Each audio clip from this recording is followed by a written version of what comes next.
Welcome back to the Rundown. Well, President Trump today confirmed that his choice to replace Gary Cohn as his chief economic advisor is Larry Kudlow, best known as a TV commentator on economic affairs on CNBC and other media outlets. Trump said on Twitter, Larry Kudlow will be my chief economic advisor as director of the National Economic Council. Our country will have many years of great economic and financial success with low taxes, unparalleled innovation, fair trade, and an ever-expanding labor force leading the way. But in some quarters, Kudlow is seen as a problematic choice. Here's a brief summary of his resume. He is 70 years old. He worked, as we said, as a CNBC financial media analyst. He worked as an economist on Wall Street. He's an avid free market proponent. He helped Trump as an informal advisor, and he is a recovered cocaine addict, 23 years sober. Well, for more on this choice, let's go to Daniel Geltrude, a tax and finance expert who joins us from our New York studio. Dan, thanks for being with us. Just to start, Larry Kudlow, is he the right man for the job? Well, it starts with this. If he's the right man for the job, it means he's someone who can get along with the president. Obviously, there was a lot of friction between Gary Cohn and President Trump, which ultimately led to his termination, driven by the issue with tariffs. Well, let me ask you about that, because Larry Kudlow, certainly he agrees with President Trump on issues like low taxes, but he has argued against tariffs. Is that not a problem? Well, it could be a problem. You know, it's very interesting because Larry Kudlow and Gary Cohn have very, very similar views on things. They are strong proponents of lower taxes, and at the same time, they are free market guys. So they're against the tariffs. So now it comes down to, if Larry Kudlow is going to be against the tariffs, is he going to continue to press the president on this like Gary Cohn?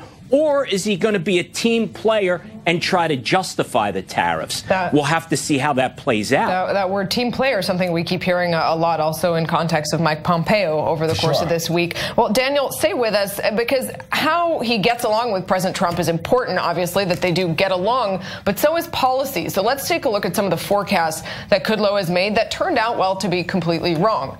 In 1993, he said Clinton tax increases would lead to a depression. Instead, we got a bull market. 2002, he said a decisive Iraq war by the Bush administration would boost stocks, and the Dow fell 1,000 points. Then December 2007, he said no recession was coming. Months later, well, I think we all know the end of that story. Daniel, does that concern you?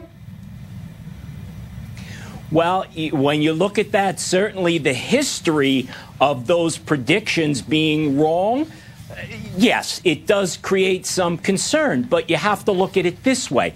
Larry Kudlow is a supply-side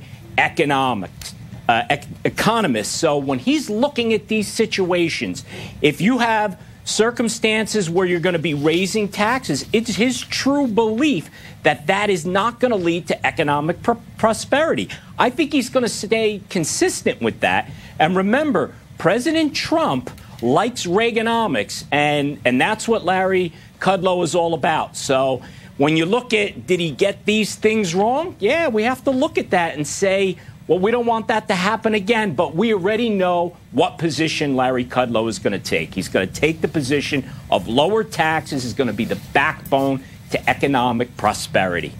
Well, certainly him and Trump are going to agree on that point, Dan. Let me ask you, we in the media are pointing out the fact that Larry Kudlow did have a drug habit. This was over 2 decades ago. He's admitted it. He says he's sober 23 years.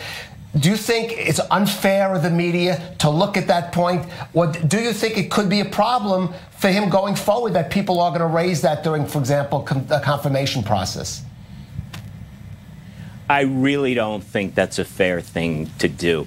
It's over 20 years. He's been clean. Yes, he had a cocaine and alcohol problem. Very unfortunate. But it takes a very strong person to overcome that. So I really think that we have to give him credit for being the type of person that can get past those types of addictions.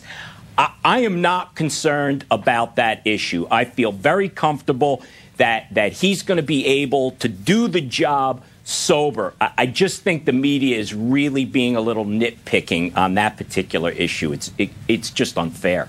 So leaving that aside and looking at his track record that we've been looking at, Daniel, what do you think you'll be watching out for? What is really your concern going forward with this new appointment and the man that now has President Trump's ear on all things economy? Well, I think when you look at the economy right now, the big issue is going to be how these tariffs are going to play out.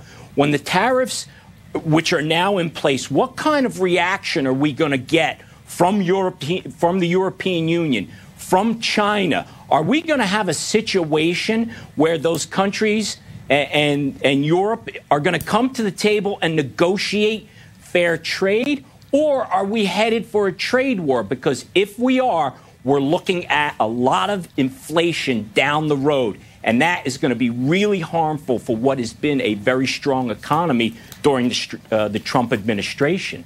All right, Daniel Geltrude in New York. Great to have you with us. Kalev, again, we're talking about getting along with the president. So maybe he has some differing views on tariffs, like you mentioned, but how much is he going to just bow to what Trump wants or not? That's what a lot of the analysts saying, is that he will disagree, but at a quieter tone than Gary Cohn did. One other thing, we know he's good on television. President Trump likes that. He's going to want someone to sell his policies, something that we didn't really see Gary Cohn do so effectively. All right. Well, hopefully you know what you're selling, and you're selling something good. That's minor details, but he's good on TV. All right, we're going to go out for a quick break here on The Rundown.